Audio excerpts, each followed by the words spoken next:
Good Gohan! You're looking kinda cool.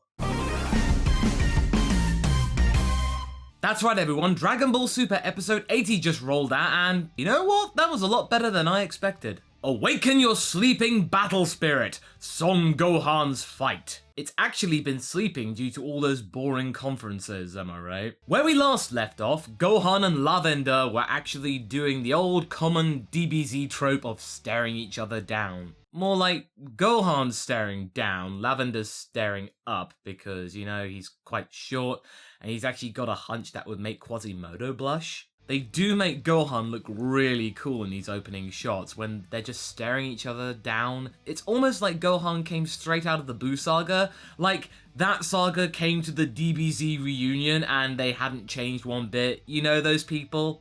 They go to those high school reunions and they've not changed a single bit since high school. This is that.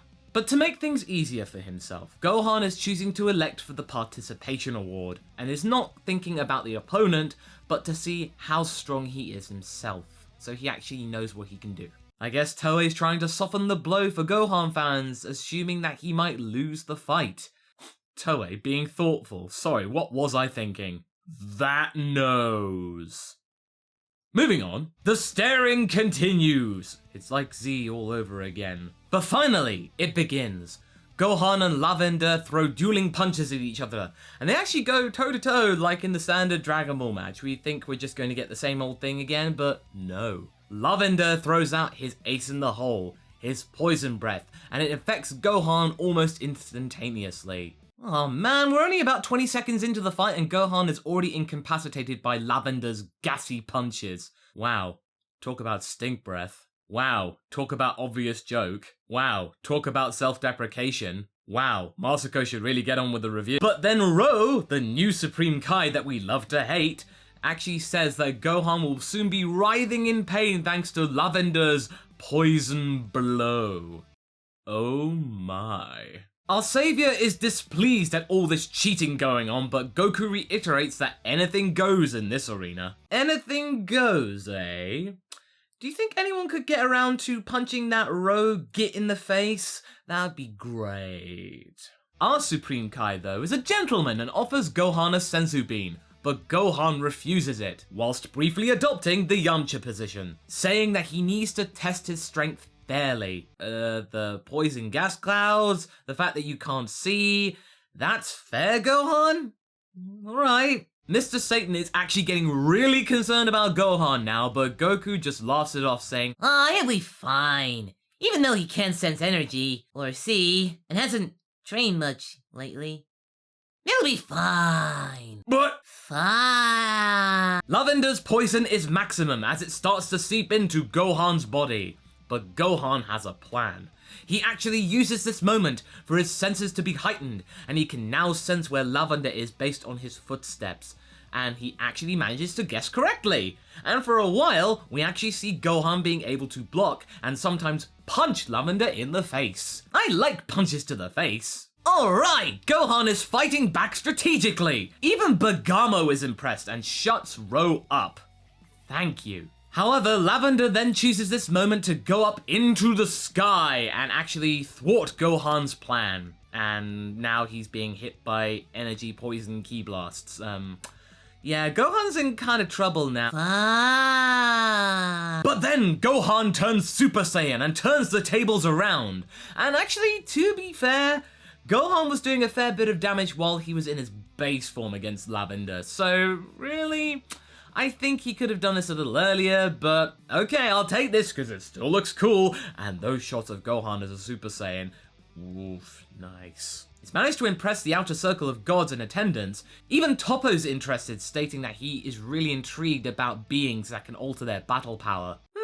Little bit of insight into Toppo the battle anorak there. Yeah, Gohan, let's do this! Lavenda starts the assault, but due to the fact that Super Saiyan is all about spewing energy outwards, Gohan uses that to his advantage, and because of all that energy being spewed out like that, he can sense exactly where Lavenda's attacks are going to hit, and actually successfully blocks them, and even goes on the offensive. This is exactly what we wanted! Gohan using his smarts and battle power to thwart his opponents against the odds. but Whis and Goku are actually kind of worried here. Could all this energy output be Gohan's undoing? But then, sure enough, the poison actually knocks Gohan out of Super Saiyan form and starts to take effect drastically. Oh dear, that might not have been a good idea, Gohan. But then he still goes back into Super Saiyan form despite the pain. Oh yes, Gohan, you're fighting strong. Damn, Gohan! Back at it again with the beam struggle? Yeah!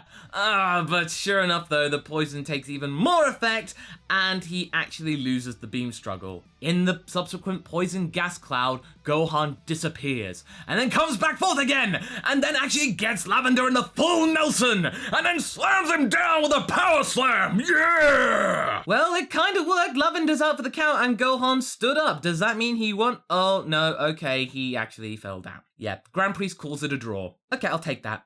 I think most Gohan fans will take that, honestly. After healing up from the sensu, Gohan apologizes to Goku and I think most of the audience that he wasn't strong enough and he felt like he didn't really accomplish much.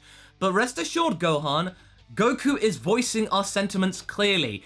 You did really well and it got us all pretty excited, so you're good there, you're good. But just then, the Grand Priest rather oddly chooses this moment to announce some more conditions about the Tournament of Power, as well as formally announcing the whole universes being blown up thing that was the whole shtick about this whole arc. This is kind of a random place to say all this. Why couldn't you just waited until the end of the Goku Bergamo match?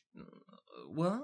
But no! The Omni King is too excited to wait, and he's been calculating all the universe's capabilities and strengths in the form of average power levels. Oh no. Oh god, this is like the early 2000s all over again. And pretty much everywhere on the internet. Okay, wait, sorry. Okay, I'll be fair here. It's the average mortal level. Yeah, nice try, Toei. You ain't fooling nobody. So according to Zeno's average mortal list, universes 7 and 9 are the weakest. Universe 9 by a long margin from 7. It's Monarca, isn't it? He just skewed the results, didn't he? I just knew it! I just take solace in the fact that Rose gasp is utterly hilarious. Priceless. Okay, so it turns out that not every universe is going to be erased. Due to the fact that universes 1, 5, 8, and 12 have really strong average mortal levels, they won't be destroyed whatever the outcome. Okay, so 4 or 5 universes will survive. Right, Goku is only responsible for 58 to 66% of universes' realities being destroyed.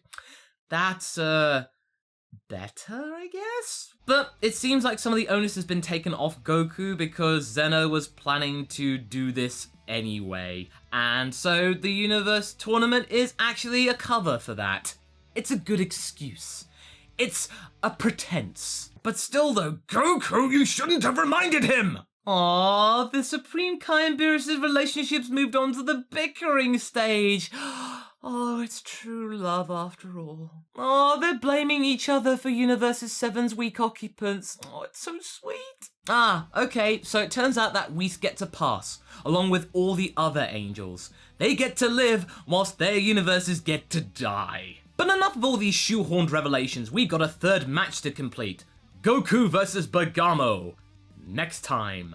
All in all, this episode was actually pretty good, and considering all the nerves and tension coming into this episode, we actually really got a good outcome from it. Honestly, it felt like the best outcome that we could have had, because yeah, we could have had Gohan completely trouncing Lavenda, and it really would have been anticlimactic. We would have just have him go in, one punch him, or just knock him around for a few seconds and it would have been done, and we would have felt kind of unfulfilled. Or it would have been a complete loss and devastation, we would have felt really cheated. But actually, Gohan had to fight for it. He actually used all of his cunning and smarts to outwit Lavenda. So we got that, and I really felt that that was the most satisfying result we could have had. It helped that the animation and acting were really good. They kind of just got out of the way so we could actually focus on the content, and that's the best thing we could have hoped for, especially with the immersion. I felt really engrossed in this episode.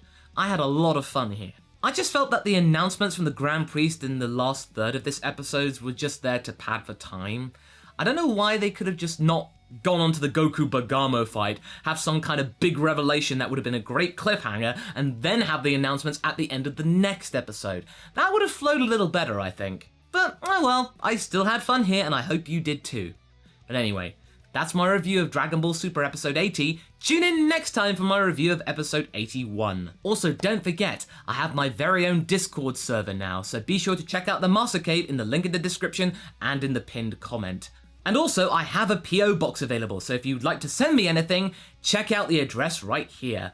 But anyway, that's all I have time for now. Until the next one, be sure to like and subscribe. Catch you later.